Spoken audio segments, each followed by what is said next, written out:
Hi everyone, welcome back to the Self-Love Archives podcast. I am so excited to be back with another episode. This one's super special because I have the wonderful, the one and only Hayley Segar.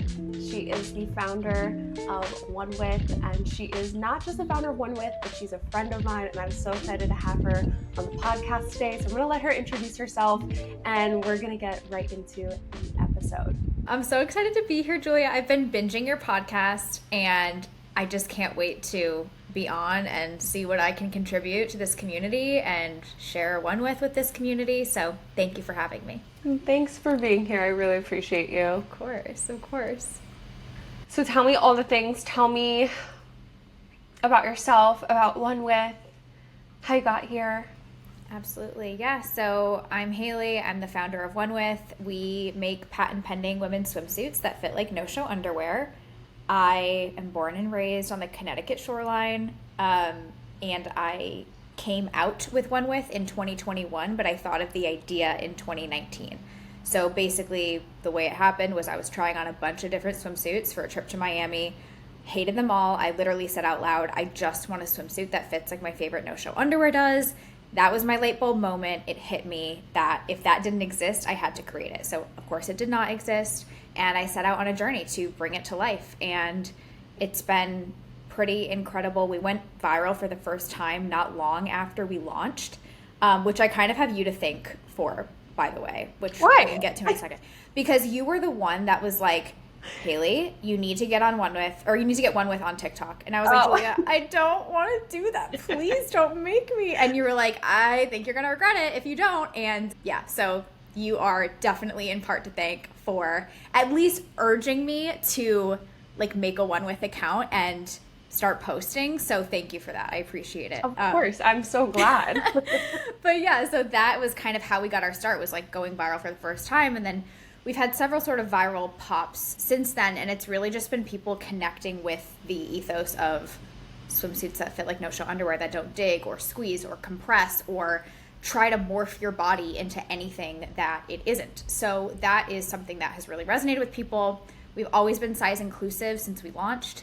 It's really great to be a founder. Obviously, a lot of hard work, and you know, I've gone on a pretty major like self-development journey since just starting onewith, which is why content like your podcast resonates so deeply with me, and I'm just really excited to be here again. So thank you for having me. Of course, thank you. I feel so special. Like I'm like just a little blip in like this big journey of yours, and that makes me so proud of you, but also so happy to like contribute. I do remember that conversation. I was like, girl, I know it's very overwhelming. Like social media is overwhelming in general, but you got to get on TikTok. So I'm happy you did. I did. And you can go back to other podcasts I've done. I have specifically name dropped you. I've been like, my friend Julia told me that I need to do this, like literally. So yeah. And honestly, it was, to me, it was kind of an act of self-love to refrain from being on TikTok, because I saw, to be honest with you, like what the culture was like on TikTok, and I didn't like it. I thought it was very toxic.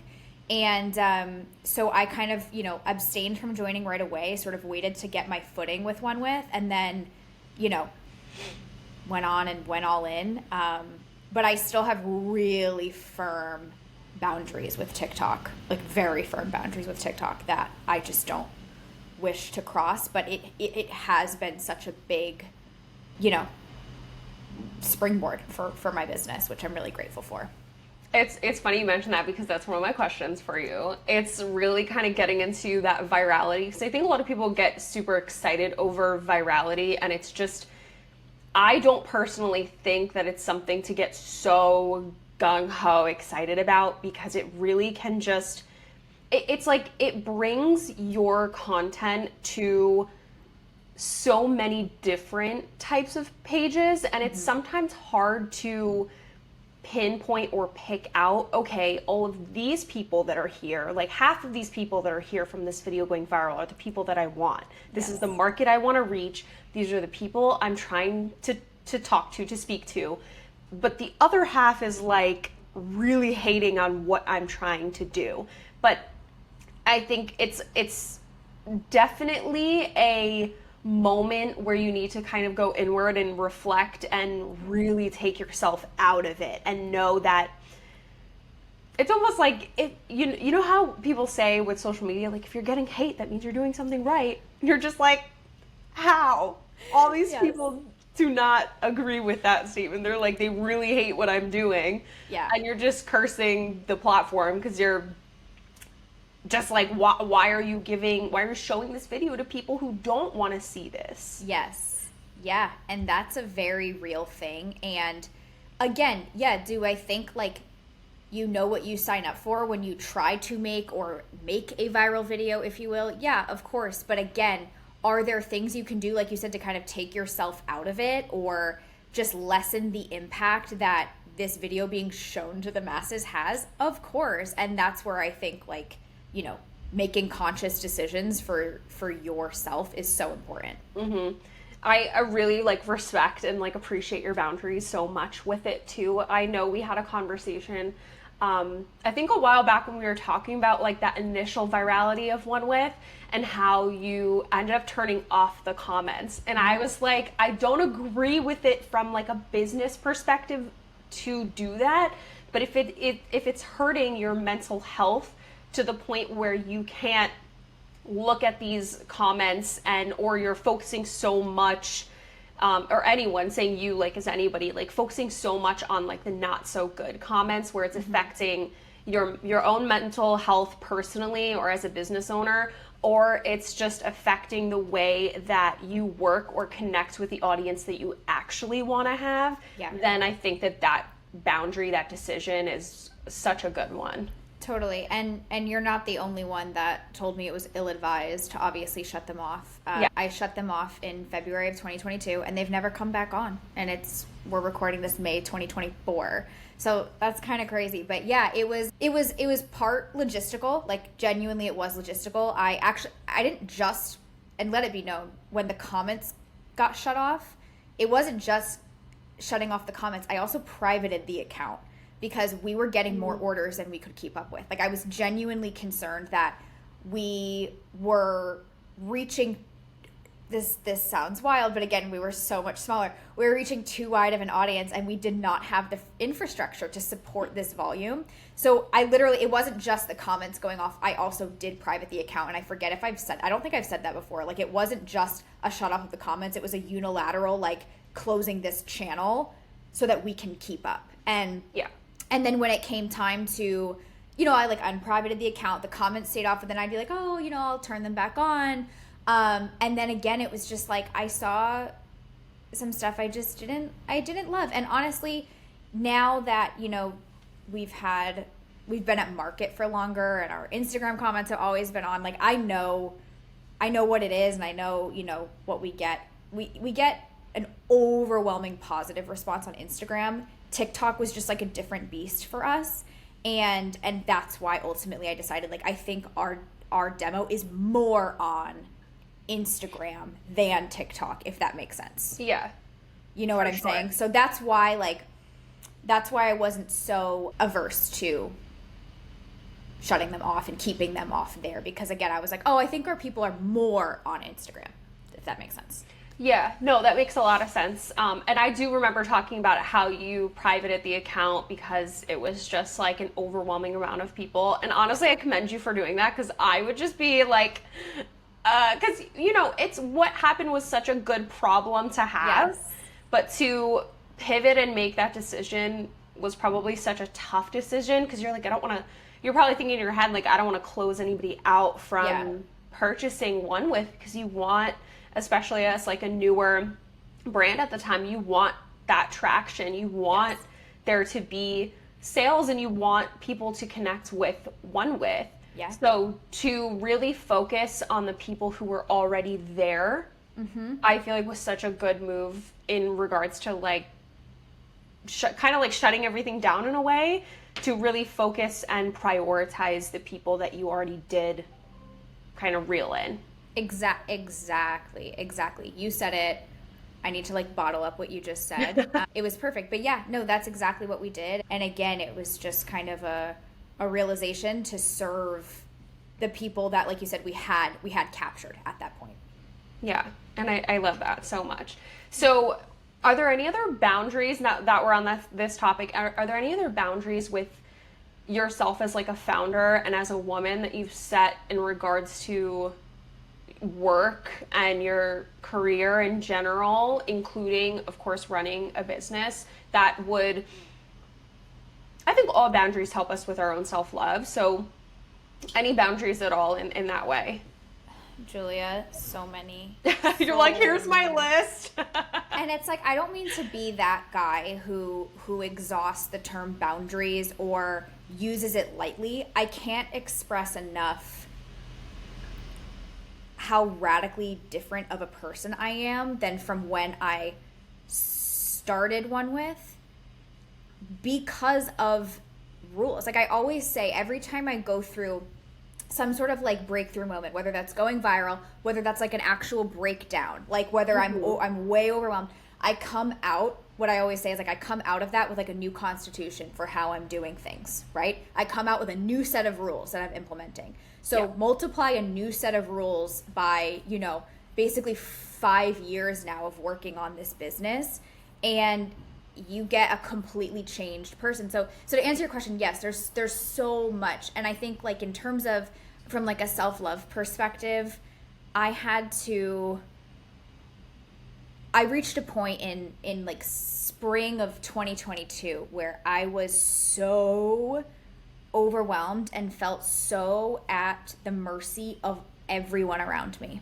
And I actually hired a productivity coach, so I can't really take credit for coming up with these systems. I did work with someone to help me do this, but basically I realized certain things about the way that my body performed during the day and my mind performed during the day. And I was everywhere for everyone, doing everything to like serving nobody basically, and so overwhelmed. And I was not on top of myself. I had gained 40 pounds in 6 weeks. 40 pounds in 6 weeks. It was out of control. I was completely out of control. Like I was spiraling. And so basically I went to this productivity coach, and she was like, okay, we need to just go back to the drawing board here. When do you feel your best? Just like asking me all these questions. And essentially what the net is like, I have a dedicated time in the morning for my morning routine.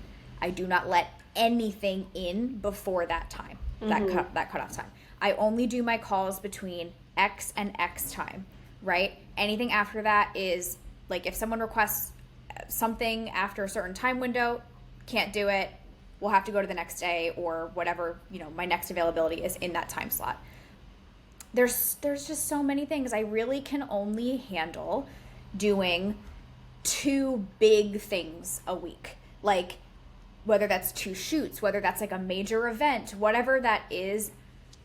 Otherwise I run myself into the ground with the amount of output that onewith takes just on like a maintenance level from me. So there's so much I could say there, but those are just like quick little things that I've implemented that were really big in restructuring and putting new boundaries in place for the way that I schedule myself out. I completely agree with you. I feel like that's always, when there's big life changes that happen in my life, like for me, that was definitely last year when my dad passed away, and then when I moved, and just all of these huge things, like these huge environment shifts happened for me. Like I had to completely, and that's what I feel like I've been doing for the past year and a half, ever since really being in this new space. Like, how can I switch up my routines, and where can I set better boundaries?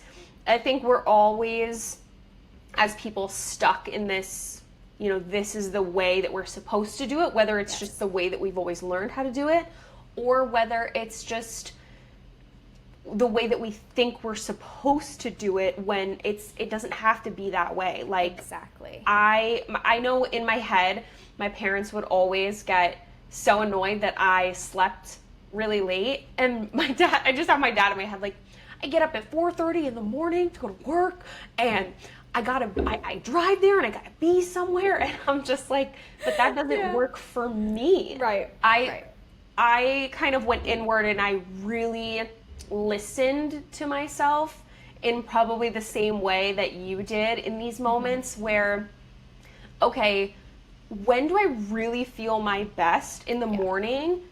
And what am I doing when I feel my best? What time is it? Yes. And what am I actually doing during that time? And for me, the like sweet spot of like when to get up is between 7 and 8 a.m. Anything earlier, I'm just, it's not a good day for Julia. Yep. Anything later, it's also not a really great day for me. I'm just not, I don't feel productive if I wake up after 8 o'clock. Yep. And same thing with all these little things. Yes. No, I'm totally with you. And I think to your point in terms of kind of there being an inner density of not seeing alternative ways of doing things, like, oh, it just has to be this way, or oh, it is that way, right?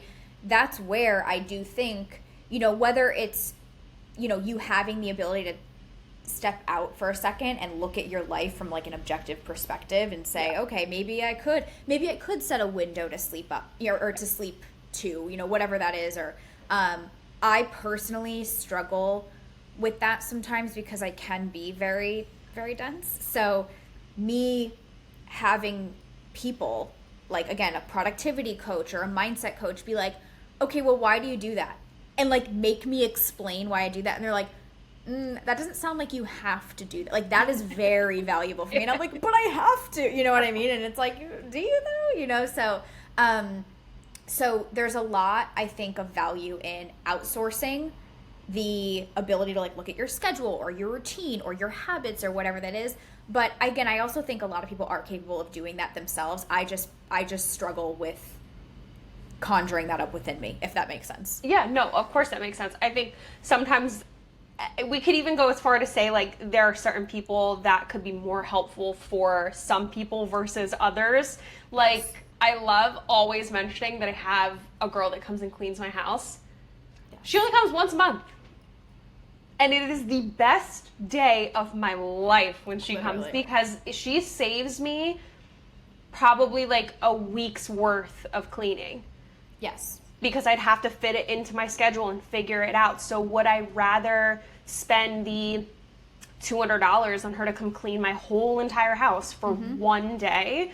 Or would I want to waste the time that I have to work on myself, my business, and, you know, actually give myself that time maybe like in the morning and give myself, you know, free up some time for myself. Yes. What's more worthwhile?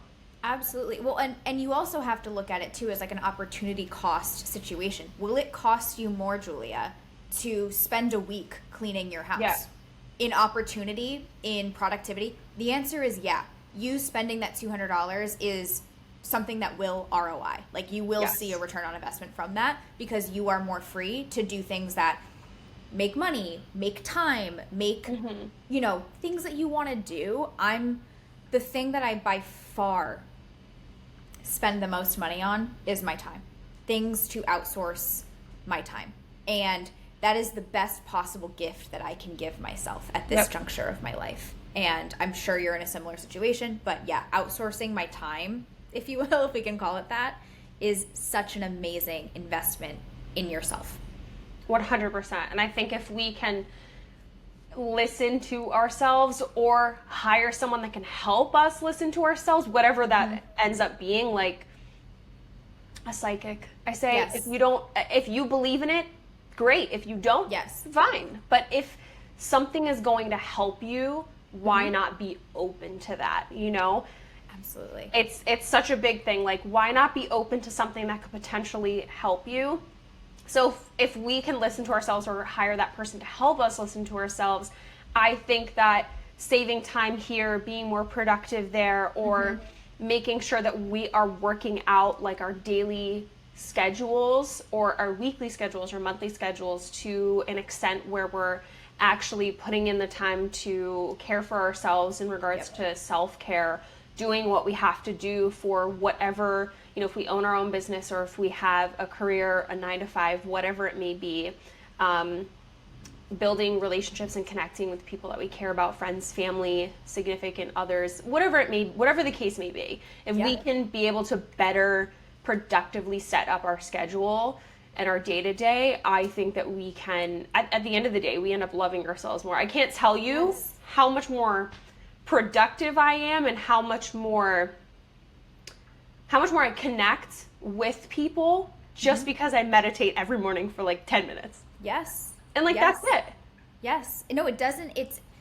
I think the thing with meditation too is people think it needs to be this whole ritualed light candles thing. And it is, like, it can be whatever you want. And that's the thing, you know, like I think there's some people who will like do meditation. Also, can I just say one thing I'm very jealous of, and I'm listening to your podcast also to like help me with this. You don't use the term like at all, and I overuse it like crazy. So I feel like I do. You don't. You don't. You're so good, Julia. I can't. But I have to be transparent. I might also edit the likes out. So it's seamless. It is flawless. I'm it is so amazing. glad you can't tell. I cannot tell. Sorry, I just had to say that. I had to sneak that in here. And again, here I go saying and I'll be like, and like, so I also know there are people who will meditate in the morning when they wake up. Like, first thing that they do is meditate in their bed. That's you? That's you? Not in my bed. Not in my bed. No, okay. I actually will I'll come in here. There's a chair over here. Okay. I don't know if you can see it, but there's a chair over here. I'll sit in that chair, and that's kind of like my meditation journal chair. There's a lot of what really works well for me in regards to the productivity and like the success of like my day. Mm-hmm. And that makes me feel much more, I feel like I'm talking be productive, but this is like how can I love myself more throughout the whole day in this productive way? I stack a lot of my, I guess, to-dos against each other. So in the morning, it's like a very rigid routine, and it sounds like kind of boring, but it really just sets up my whole day for it to be such a great day. Like, it is wake up, do my skincare, brush my teeth, change my clothes, sit in this chair, meditate for 10 minutes or so, journal, and then I stretch for like 5 minutes because I have horrible posture, but that's a whole other story. And then I eat breakfast and I will go and work out most days. And that is how my schedule has really worked. And it's kind of like stacking all of those to-dos together. Yep. And one, because I think you're more likely to do them when you stack them like that. If you're like my skincare routine, I don't think I miss a skincare routine, and I'm talking both my morning and night skincare routine twice a year. And that's only amazing. Thank you. That's only because I fall asleep. Like if I fell asleep. Okay, fair But enough. like the morning one, I don't ever miss it. And it's just so ingrained in me. So if I can stack other things against this one piece of my day, or this one habit that's so ingrained in me, I feel like it's more likely that they're going to happen versus me just in the middle of the day at 1:00, like, you got to go do this. I'm like, it's going to stick more if I do it by stacking it against something that's already a habit, that's already a routine. Completely. That's also how I do my morning routine. I think that is, if you have like a midday routine, you're doing something wrong. I'm just kidding, but there's no way that's effective. Like, there's just not. I think the morning sets you up for success. I think habit stacking is a very real thing. I personally meditate while doing my Dr. Dennis Gross red light mask. Oh, what a good idea. I need to get one of those. You do? Yeah. Also, Julia, I have my acupressure mat on my back. So I'm laying down, meditating, meditation music on, Dr. Dennis Gross mask. Yes. And it's timed 3-minute intervals, so you can like time how long you've been sitting there for. It's perfect. The mask, I love this. I'm about to go get myself an acupressure mat and the Dr. Dennis Gross mask, red light mask. It's so good. It's so good. But no, we're totally on the same page, and if I have to sacrifice part of my morning routine, I'm basically giving up a chance, a small portion of chance of success that my day is going to go well. Like, I have to do my morning routine. It's just like, I think having a really good morning routine, you're setting the intention for the rest of the day. You're setting this intention for what's coming up. Yes. And I think that's what's so important about it. It's like in the morning routine, you're setting the intention, and for the night routine, which I struggle with a lot. Same. It's like you're kind of closing out the day. And I think the reason why I can't close out my day is because I'm just like, my brain's still going, one thing after the next. I'm trying to finish something. So we're working on that, but I've got the morning routine down. We're going to have to share our nighttime routine tips. Yeah, because morning was easy for me, but the night is still something I'm trying to figure out. And I feel like, you know, possibility is exciting. Whatever we figure out will be great whenever we do figure it out. But until then, we are figuring it out, you know? One step at a time. Yes, exactly. One step at a time. Amazing. So on that same subject, like, what would you generally, not just as a business owner, what would you consider to be the biggest part of your self-love journey? Again, not to be this guy, but setting boundaries. Yep. And I actually have given a lot of thought and a lot of airtime to this over the course of my life, but I consider myself to have been born with an immense amount of self-love and self-esteem and self-confidence. It's never something I've struggled with, and I feel grateful for that. I've said from the jump, like literally from the time I was a adolescent, that I feel very grateful to have had that kind of baked in. Mm-hmm. But there have been times in my life where I have made incredibly self-sabotaging decisions, routines, things that ultimately made me suffer, that I had to cut the shit with, basically, you know? And in terms of getting to a place where I feel really good as a founder and as a 28-year-old woman now, the thing that has been the most integral in that has been literally restructuring the way that I look at life, who's in my life, how I move about life. It's all so radically different, and that than in 2019, 2020. So that, I think, is the biggest part of me being who I am and the level of self-love that I have. Just getting so strict. You know, discipline is freedom, as they say, and that is, I think, discipline has been, and boundaries have been, the biggest part of that, for sure. Sorry, I was smiling there. As you were talking, I'm like, oh, that's your Scorpio moon. Yes. I was like, and what was I remember your rising sign was either Leo or Capricorn? Cap. Yeah, good memory. Yep, right? Cap rising. And then onewith's was Leo? Onewith is Sag rising, I believe, and might also be Sag moon. And then onewith is a Scorpio. Onewith itself, sun, is a Scorpio. That's so interesting, because I was like, yeah, I feel like I remember your rising sign was like Capricorn or Leo, and I can totally see why you already kind of had that, I would say, like, discipline in regards to, like, yourself instilled. Like, that responsibility is already there, that discipline is already there, like the foundational aspects of it. But then you have your Scorpio moon coming in, like, and it's just so deep and so inward, and so, what do I gotta fix about myself? Yeah. What do I gotta change? And it's that constant, like it's really just in, like, it's just very in your your subconscious. Yes. Essentially. Yeah. So that's why I was smiling.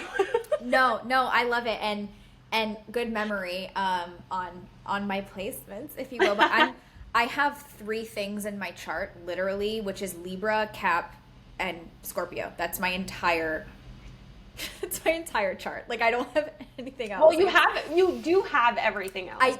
I do, but the heaviness is in those 4. The heaviness is in those 3. Those 3, yeah. Yeah, so there's a lot of, like, you know, death and rebirth, and, you know, just general self-improvement / critique, if you will. I gotta say, as much as like Scorpio, the 8th house, and Pluto, so all of those represent, like, that death and rebirth. Yes. And I hate to look at it that way, because, like, when we hear, like, death and rebirth, we're just like, ooh, that doesn't sound too hot. Yeah. That doesn't sound too exciting. I like to look at it from a perspective of transformation, because that's literally what it is. We are just continuously transforming ourselves from becoming, kind of like killing off the old version and becoming a new. And I think that's what boundaries do for us. Yes. 100%. Like, boundaries are freedom. Kind of like how discipline is freedom. Boundaries give you so much. Yes. And no, completely. And I should say, Julia, your term is better. Like, transformation is a better term than death and rebirth. I feel like you hear death and rebirth so much in astrology that's like, I'm regurgitating that, but transformation is the better term to use. Yeah. But yes, no. And that's why I'm like trying to get away more from the term boundary and really use the term like constitutions more, because that's how it feels. Like, I'm writing at all times my inner constitution for how I move about the world, and how I interact with people, and how I interact with myself. And every time something new pops up where I'm like, oh, that's going in there, that's a new rule that I have, it just helps me be freer and like feel better, just generally feel better. So yeah, I'm big into that. Yeah, I think that's the basis of like what happens when we're in this space of like, all right, I don't love myself at all. Like, I don't feel good about myself, which I have to say, self-love is not a noun. Maybe the dictionary. I'm not trying to like start an argument with the dictionary, but I am, because I don't think that self-love is a noun. I really think that it is a verb, an adjective. I think that it's a process. It's a journey, and it's a choice. Yes. And that self-love umbrella has so many things under it. And the one thing that I talk about so much is boundaries. So I promise that you're not like pushing it so hard. I think it's so important, especially for people who are coming into life. I think a lot of people who don't, particularly like, if they're those people that are like, I don't love myself. Yeah. You probably struggle with boundaries. I know I did. I completely agree, Julia. And again, the times where in my life I was, again, sabotaging myself the most, whatever, was when I had a total lack of protective bubble. You know what I'm saying? Like, that to me is everything. And to paint a picture of what I was like, well, I mean, there's so much I can say about what I was like before, if you will, but a physical manifestation of a lack of boundaries was the fact that pre me, kind of having this inner reckoning of what my, inner constitution looks or feels like, whatever. I was, and I think this was also pre onewith in terms of me not having this void filled, if you will, but for example, someone's having a baby shower, someone's having, a bridal shower, someone's, dog is turning 2 years old. I would somehow sign myself up to like go help with that party and like come up a day before and like drive to and from and pick shit up, and I remember I went to trade my car in, and they were like, why are you putting 50,000 miles a year on your car? And I was like, I don't know. And I looked at my schedule and it's like, oh, because I'm committing myself to be everywhere for everybody. And there was no boundary.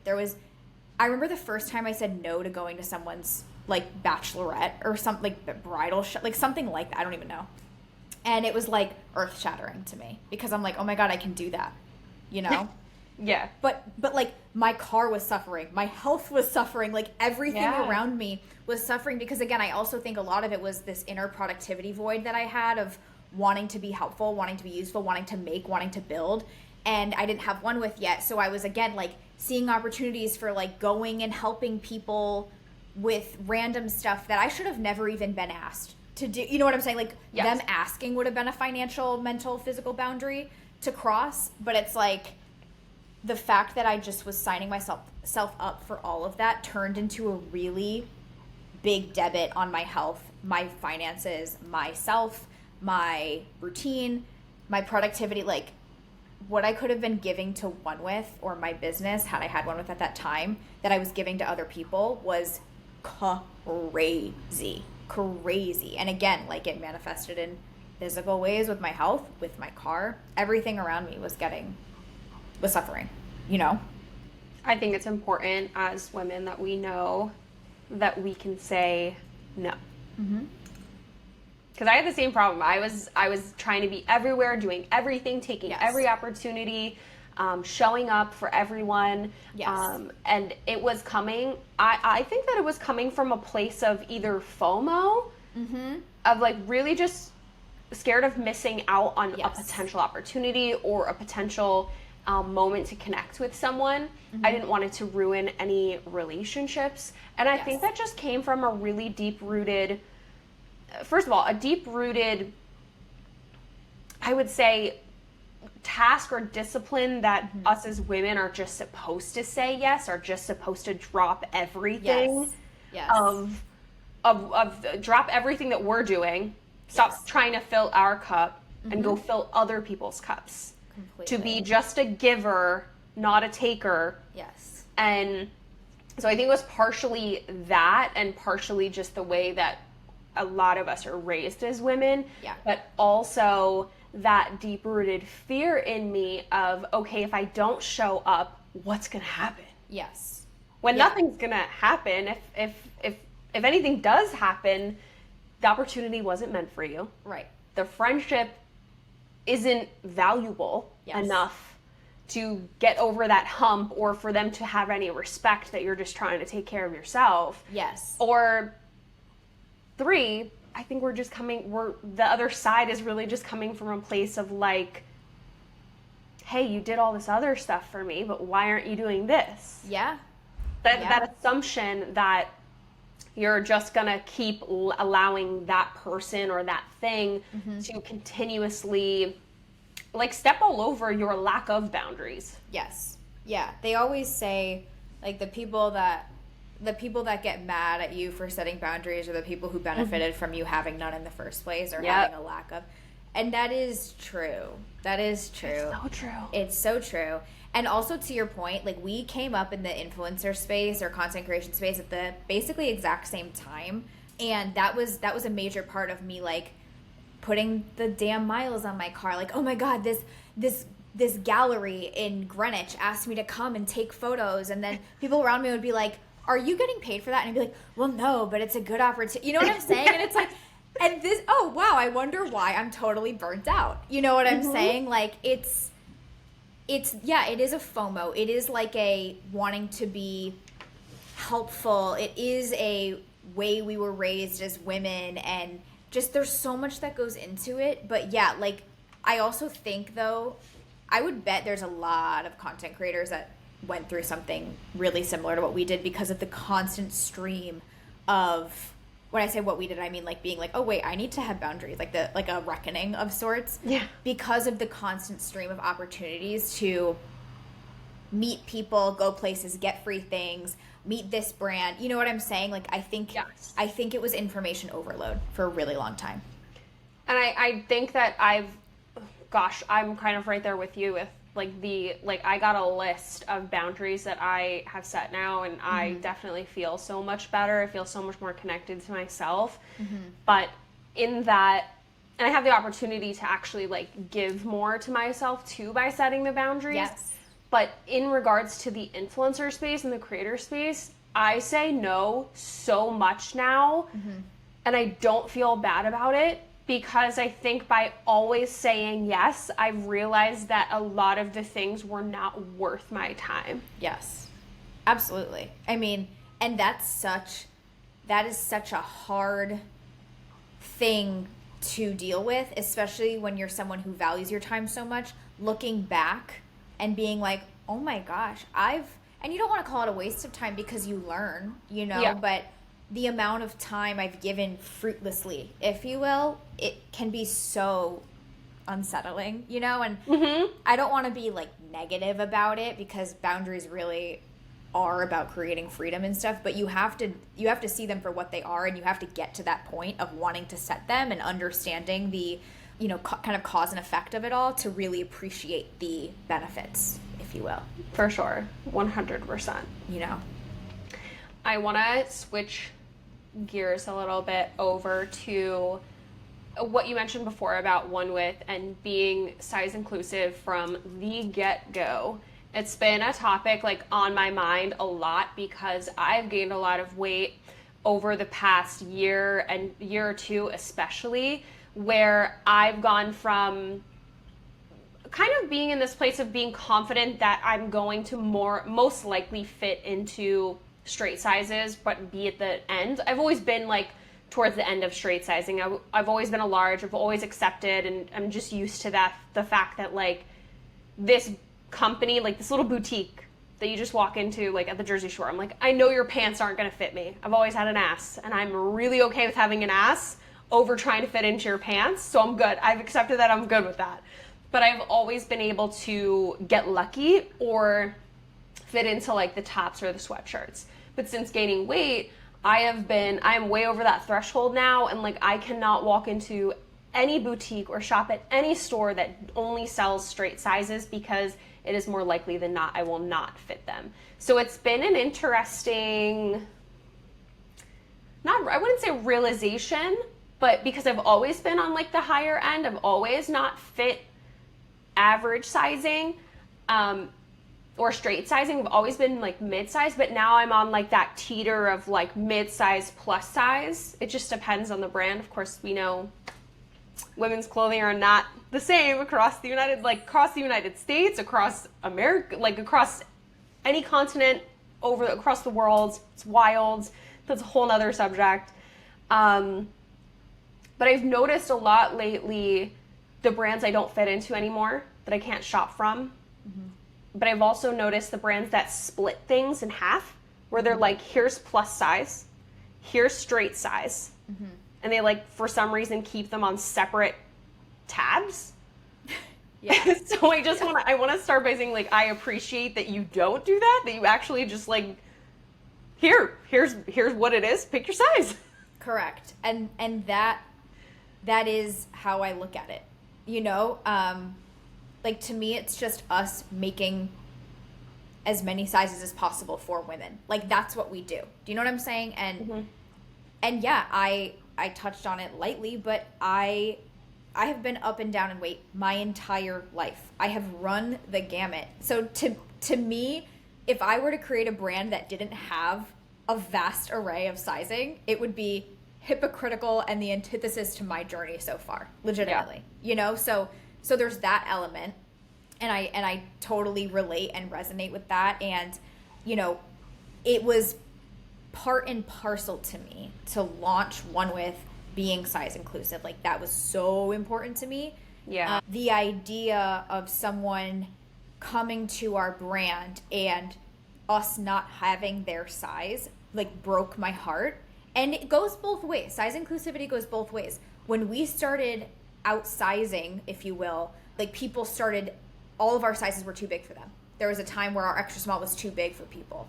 It broke my heart. Like those emails broke my heart when we physically did not have sizing for people. I was like, okay, we got to make a double extra small. Like that. Yeah. Size inclusivity goes both ways. And we started at an extra small to 3XL. We cut the extra small because we had to fix it. So we were, I think, small to 3X. And then we launched extra small again to 4X. And now we're double extra small to 4X. So it's been, a journey for us, refining, tweaking. But to me, being a boutique owner, I'm sorry, and having someone walk in and us just, and not like be out of stock of someone's size, like not carry their size is, like it makes me physically nauseous. I can't stomach that for whatever reason. And it's just important to me. It's just important. Like I think it's kind of the bare minimum. Sorry. No, oh my gosh. I'm not sorry at all. I'm in complete agreement with you. I can't even fathom, like, it makes me really upset too, because it's like, I get it from, I guess, a boutique side, because I had, I know what like the back end looks Yes. like. And I know Yes. that's really where things need to be fixed, Of because, course. you know, they're purchasing from the sellers to then sell at their boutique. And they're buying things wholesale, and like the numbers that they come in, like it's usually like 2 smalls, 2 mediums, 2 Yes. large, and they don't sell anything else. But to me, I'm like, then why sell at all? Then Correct. why buy that at all? Correct. And Good American is a great example of this. They won't sell to a store wholesale unless the brand or the boutique or, you know, department store, whatever, is willing to bring in the entire size range. So you can't piecemeal. You have to bring the entire size range in. And like you said, like, we know the back end logistics of what that's like. And like you said, there's some brands that will sell in packs, like you get 2 smalls, you get 2 mediums, you get 2 larges, whatever. But again, you know, if I'm starting a brand, again, I see it as like the bare minimum to be size inclusive and to make sure that we're obviously catering to as many sizes as possible at a time. And now there is a trade-off to that. So for example, like one of the biggest comments that we get, like of critique or ask, I guess, is, why don't you have more colors? Why don't you have more colors? Abyss, which is our black, sells hand and fist over anything else, so it's hard to justify. A. B, from a sustainability perspective too, I don't love the idea of like rolling out a bunch of colors. C, if we are rolling out a new color, we have to roll it out across 9 to 10 sizes. Yeah. Right.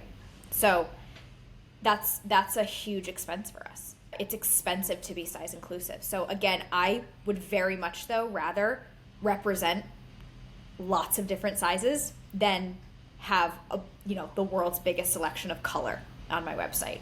That's the trade-off. And I think people don't think like that. A lot of businesses, you can literally see it, especially I immediately go to like the makeup industry. They don't think that way. They don't think initially like, I want to be like color inclusive. Yes. I don't want to be inclusive. Like it's just not the priority. The priority is like, I want to have more stuff. Yes. And then be inclusive. Yes. It's an Whereas, afterthought. Yes, exactly. And I'm starting to notice, like, as just a buyer, a consumer, but also as a small business owner, I'm like, if there's any direction I'm going to go in as a business owner or as a consumer, you got to be size inclusive. Like, that has to be your priority from the get-go. Yes. No, I myself am even starting to kind of take note of what brands are size inclusive versus aren't. And you know what? Like, it would make me feel bad. Someone comes up to me on the street and they're like, oh, I like that top or whatever. Where'd you get it? And I know that they don't have plus size or something. Yeah. Like, I don't like the way that feels. So I think being really mindful, like, you know, much in the same way that like a few years ago, I decided I was going to stop basically altogether buying leather new. Like, I won't buy any leather goods new. So like shoes, bags, anything leather, I will not buy it new. It's kind of a new constitution there too. Like, I don't necessarily want to buy from a brand if they don't have plus or petite, whatever that might be. Yeah. So I don't know, just more boundaries to have, Julia, with the way that we shop. Just more. Let's just add more to the list. Throw them in. It's fine. Throw 'em in. And I'm not saying like I'm the most perfect moral shopper of all time, but there's just certain things that, you know what I mean? Like, I'm not saying that at all, but there's just certain things that you as a shopper, as a consumer, start to prioritize, you know? Yep. I felt that exact same way when, and I even felt that way actually when and it's mainly because my sister is a completely different style than I do. It's a lot more boho. It's very like floral, super cute. And she had asked me, she's like, I have a wedding to go to. Do you know where I can find dresses? And I blanked. I was like, I have no idea. Because she's maybe either like same size as me or maybe a size above. And I know a few brands that are, I wouldn't say they're the greatest size inclusive, especially because they're an Australian brand. Yeah. But I shop a lot from Meshki, and I fit Meshki's XL or double XL, but they go to 3XL. Okay. So I'm like, that's size inclusive enough for me to still feel good about shopping with you, although I do wish that you went to maybe a 4XL. So, but I also knew that their clothing is not something my sister would wear. Yeah. So I'm over here like, I have no idea who sells like size inclusive clothing for women for a wedding. Yeah. And I struggled like naming something for her, and I felt like shit.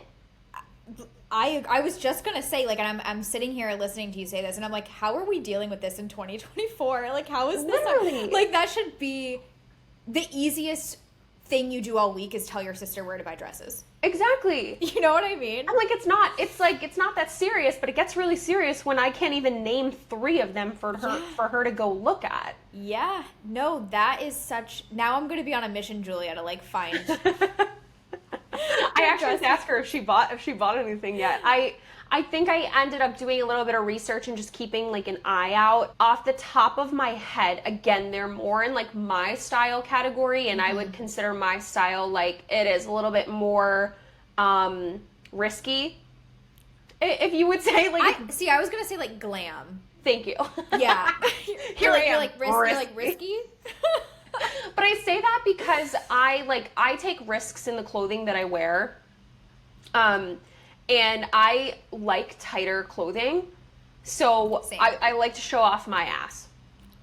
I just like the frilly dresses. It's not the first thing I gravitate towards ever. Yeah. Like I'm kind of like in my brain, it's either my boobs are showing or my butt's showing. You gotta have one. Yeah, pick one. No, I love it. I love it. No, I'm also a fan of tight clothing. I love it. I just find it is generally more becoming, and I know people. I could. There's so much I could say about like clothing and fit, and people tend to shy away. And I would see this a lot when I worked in bridal. They would shy away from fitted because they're like, oh, it's gonna show everything, and I'm like, not. First of all, not necessarily. A, B, also B, who cares, right? And then C. Sometimes you wearing something A-line or baggier to conceal adds volume, right? So when you think you're being, more, I don't know what the word is, like you're choosing something more flattering, in reality, it's doing something optically that I don't think they intended to. Do you know what I mean? Yeah.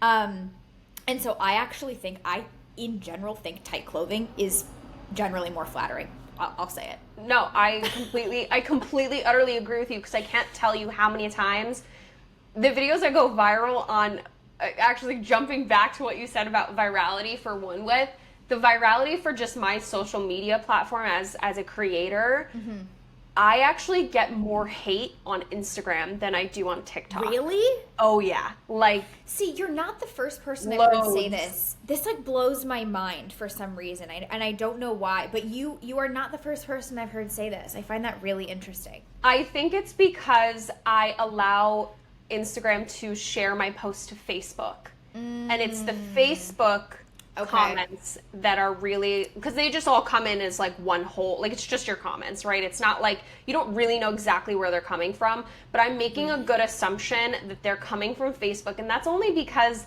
a lot of these people that are commenting are much older, and Facebook has kind of become that platform that's for the boomer and the older generations. Yes. And my clothing is not very becoming according to those generations.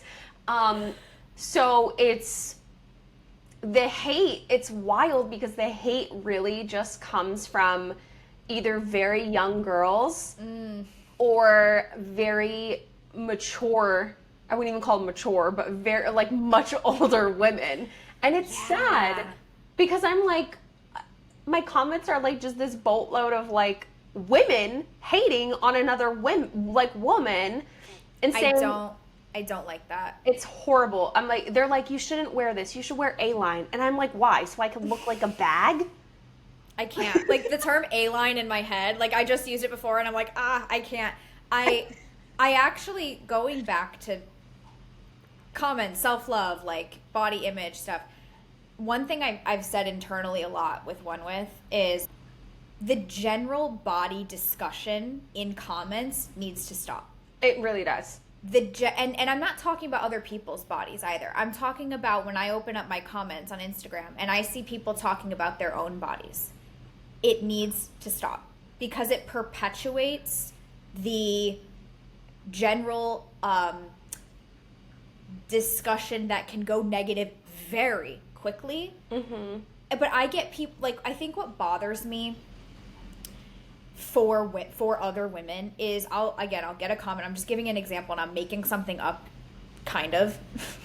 I'm not. This is probably an actual comment we've received, but it's like, I could never wear that. Yes. I have X feature, okay? I have X feature on my body. I could never wear that.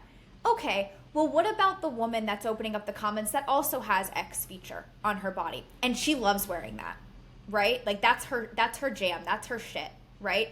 And now you're tearing down other women, guised as talking about yourself. Do you see what I'm saying? And again, yes. I'm not perfect. I am not the most, whatever, couth speaker of all time, right? However, this is something I've noticed moderating an account, if you will, that is very body-centric, and something that I believe is negative to women in general is the general body talk has to stop. Body neutrality is something I believe in so much, so wholeheartedly. And I don't know, it's something that's been on my mind a lot, and I've brought up in internal onewith meetings, just like, what do we do? Do we partner with a body neutrality organization? Like, how do we get people talking about their bodies differently in a way that doesn't cut themselves down and cut other women down too? Yeah. And those are the comments that are there. They're like, I would never wear that because of X, Y, and Z, because I don't like this about myself, because it would show this about myself. Or I wish, there's people that say, like, I wish my body looked like yours. See, like, that breaks my heart. And it's like, I don't know. There's something about it. And again, I don't have a perfect words for it right now. I'm still very, I'm very early in the process of understanding what needs to happen here. And again, I'm not perfect. The way I talk about myself isn't perfect. The way I talk about others certainly isn't perfect. But this is something I have noticed an absolute abundance of, and I just think it's really damaging. And I don't disagree at all. I don't have a word for it either, or how to kind of stop it from happening. I think in a lot of my videos, or just in general, like, I like to build communities of build a whole community of women that just are very like-minded and wanting to love themselves more. So having that conversation about our bodies and knowing that, one, we're all coming from in a scientific way. Like, we all have different genes. We all have different body compositions. We're all raised completely differently from the next. Yes. So all of those factors come into play. But I think that we all, in this moment right now, deserve to love our bodies for wherever they're at. Whether we are in a healthy place with our body, whether that's mentally or physically or not. We deserve to love our bodies today. And we deserve to have clothing that fits our body in the way that we like it to fit our body today. Exactly. Because whatever that is isn't going to change overnight. Correct. And this is, again, another moment that I want to just, like, bottle up you saying that. This is something, having been up and down in weight my entire life, in the last couple years, dramatically so, I have really learned to see my body as a vessel and something that I'm so grateful for, that I can get up out of bed every day and take 2 steps, right? Like, and the privilege to dress that in whatever form that might be at that time is, like, incredible to me. And that's where I've shifted my focus so much to. And just like seeing your body as something that is so amazing, regardless of if you are, like, top to bottom so happy. The act of loving it is an art, and it's something that I think you speak so beautifully about, and I hope to, like, one day have the words that you do, because for having a brand that is so body centric, sometimes I feel like I fall flat in the way that I actually express my thoughts, but hearing you talk is so helpful. It's generally so helpful to me, and I know it's helping a lot of other people too. So thank you for that. Thank you. I appreciate that so much. I think, if you want to know what I think about onewith, I think that your mission of providing just swimwear that, one, is inclusive, two, most importantly, like, fits like no-show underwear, because what's the big thing? What are we all excited about when it comes to no-show underwear? One, that it actually stays in place. which your swimwear stays in place. It does not roll, which I gotta say that pisses me off so much, because then it's not seamless. Yeah, correct. Anymore. I think you were the one that actually was like, oh, does it roll like seamless undies do? And that's actually not a feature about seamless underwear that I personally experienced / dislike. There were other things about seamless underwear I obviously did not want to incorporate in my line. Yeah. But I was like, and then I started to hear everyone talking about the rolling, and I'm like, oh my god, I hope ours doesn't do that. And it won't do it on most people. I can't say everyone's anatomy is different. I always like to say that. But on most OneWith wearers, it will not roll. As someone who does not have like a perfect hourglass figure, it does not roll on me. Amazing. Love to hear it. Which is kind of like, I feel like we got the little muffin top, right? And then we go back into like the ass, and the the seam, like the seamless underwear would literally, like, I couldn't get it to ever stay like on my actual hip. It would just like roll down into that one little crease. Ugh. And then it would make whatever I was wearing look bad, because so like, what's the point? It's not seamless anymore the minute it rolls. You know what you need to try, Julie? I'm gonna do a plug for a brand that I would love to work with. That you need to try, Stringies. Have you heard of them? No, I haven't. They are right. I'm writing them down. Write it down. It's at like Stringy, like with a Y with an S at the end. They are like, it was invented by a stylist, I think, and they are no-show underwear fabric in the front, and then the sides are basically like, you know, the annoying little straps that come on like a strapless dress, like the clear stretchy. Yes. Do you know what I'm talking yes. about? It's that lingerie strap material on the sides. So it's like invisible sides that just like hug your body, and then actual coverage in the front. I'm describing this terribly, but you will love them. You will love them. I'm gonna look into that. They're amazing. I did not describe this well. Please do not hire me to pitch their company, but they are incredible. I think that's the really like the big thing about OneWith too, is that because it's seamless, it just fits to your body. Yes. In the way that your body already is. Yes. Versus other swimwear that is just, like you always talk about, like it just digs, and it digs, yeah. It gives you additional rolls that you didn't already have. Right. So it makes you feel not so good about yourself, because genuinely it doesn't fit, and if something doesn't fit your body, something I truly have noticed. I don't know the term for it, but when you put on clothing that does not fit your body, it is so much more difficult to love yourself. Like, it's damaging. It's damaging. Aside from whatever the size actually is, it is really damaging. Trying to, because you just feel squished. I put on an outfit the other day that I bought last year that definitely did not fit me anymore.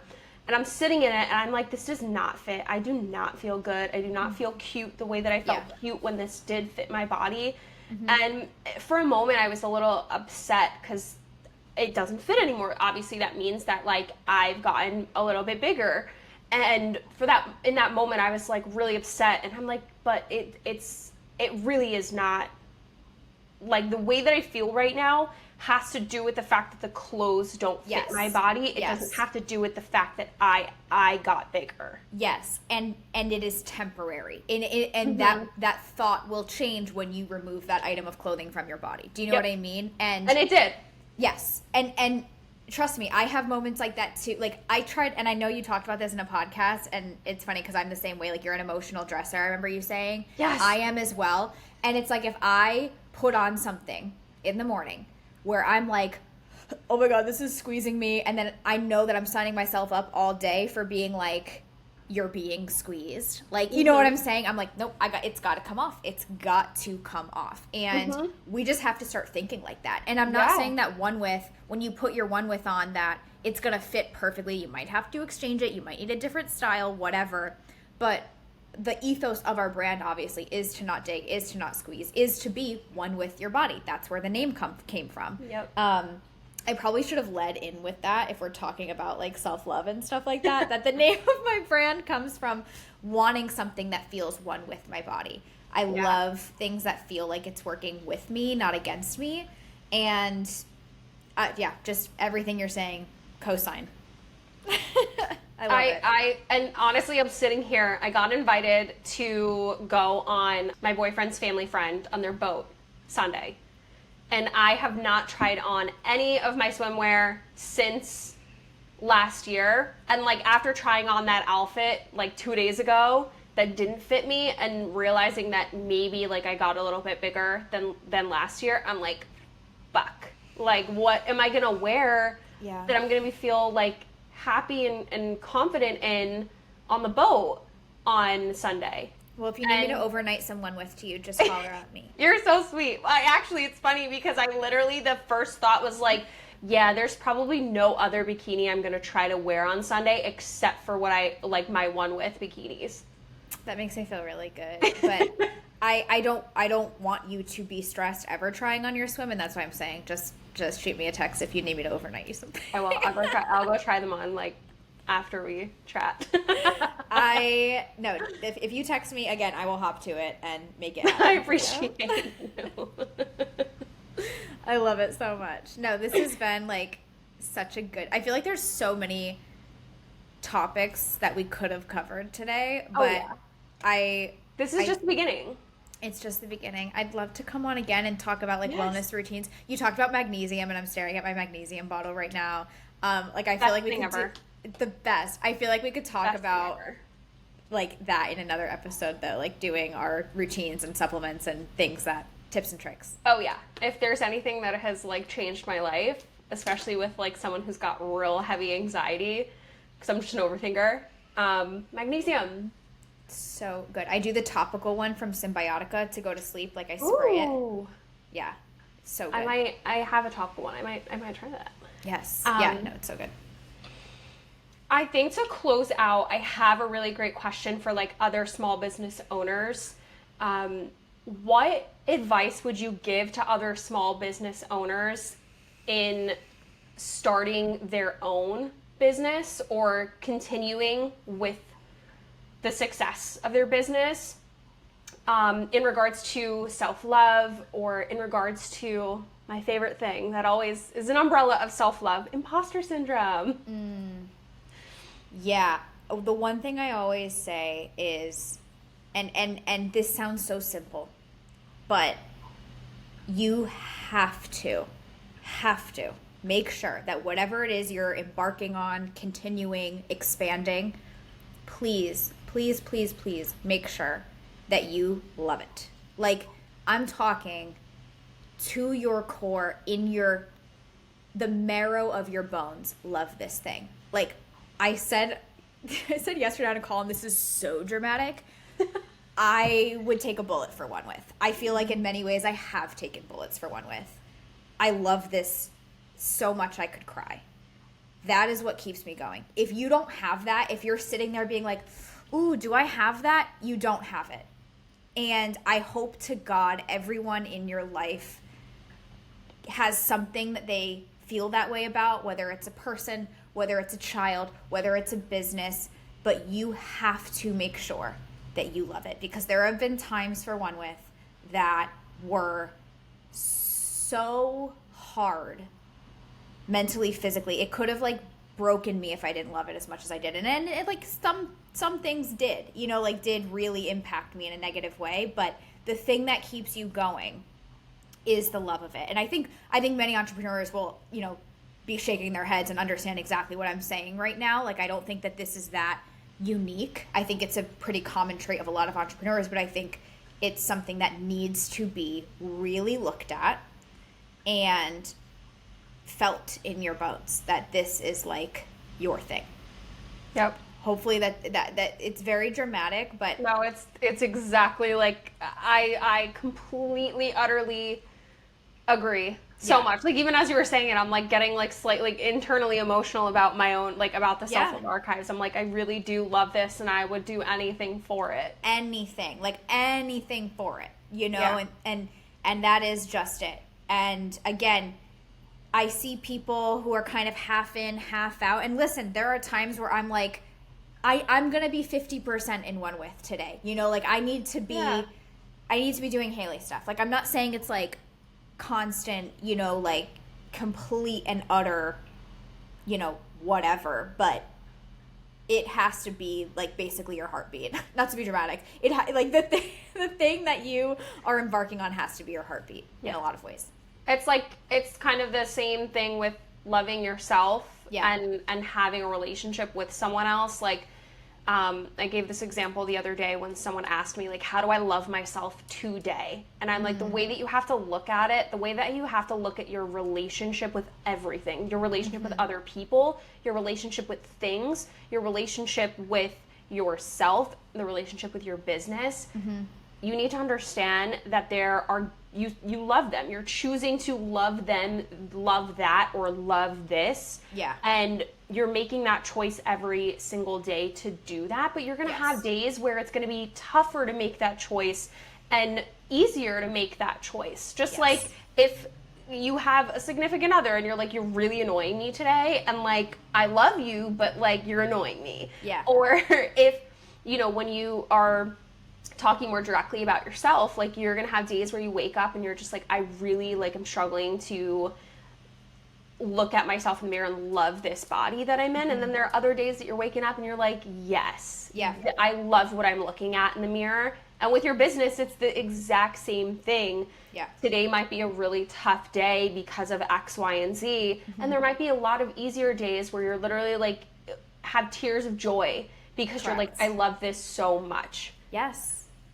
And it's that riding of the wave, you know, like you have to be willing to ride that wave and know that the bad days will pass, you know. That is so critical. But you have to love what, like I said, love what you're embarking on enough to be willing to ride that inherent roller coaster of, even just like you said, like your ability to like look in the mirror and choose to love yourself that day. You know, it's just such it's such a ride, you know. And yeah, again, I do love One With that much, and One With has become an extension of me, and it's made me love myself more. You know, it's a journey through One With, and I'm so grateful to One With for that, if that makes sense.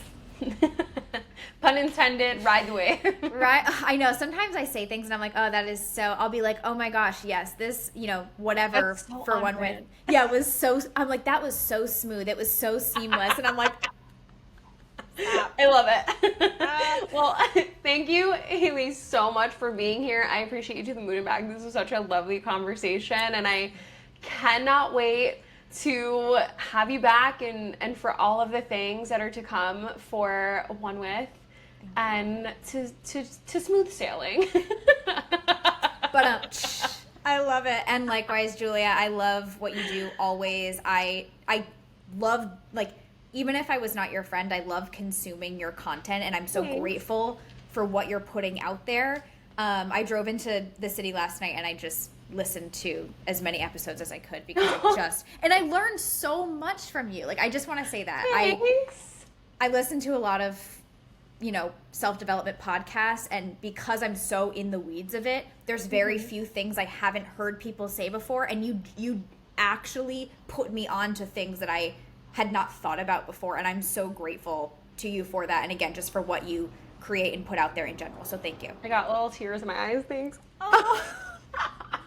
I'm serious, and I need to buy a 0.3 millimeter pen. Oh, let me tell you about these. Wait, damn can I just pens. see it? Can I just see it? I just want to see how. Oh, she is thin. Oh my gosh. I don't even think this is a 0.3. I think this might be. Hold on. No, it's a 0.5. Oof. But if you can kind of, if you get a, honestly, anything under like 0.5, 0.3, like it's life changing. I firmly believe you when you say that, and that's why I need to add it to my Amazon cart. So thank you. Influenced. As someone who was feeling all the imposter syndrome today, I appreciate that so much to the moon and back. Like please keep doing what you're doing. The branding, you've always said, I can't talk. The coffee's hitting. I've always said this, but like your voice is generally so pleasant to listen to, and the way you express yourself is beautiful and concise and meaningful. And I really and thoughtful, like in the truest of senses. I could go on and on, but please keep doing this. Thank you. You have a listener in me, and you obviously have a friend in me, and thank you so much for having me and being you. Thank you. I appreciate you too. Maybe it's my Jupiter in Scorpio in the 3rd house of communication. I don't know. Not to be specific or anything. Not to be specific, but maybe.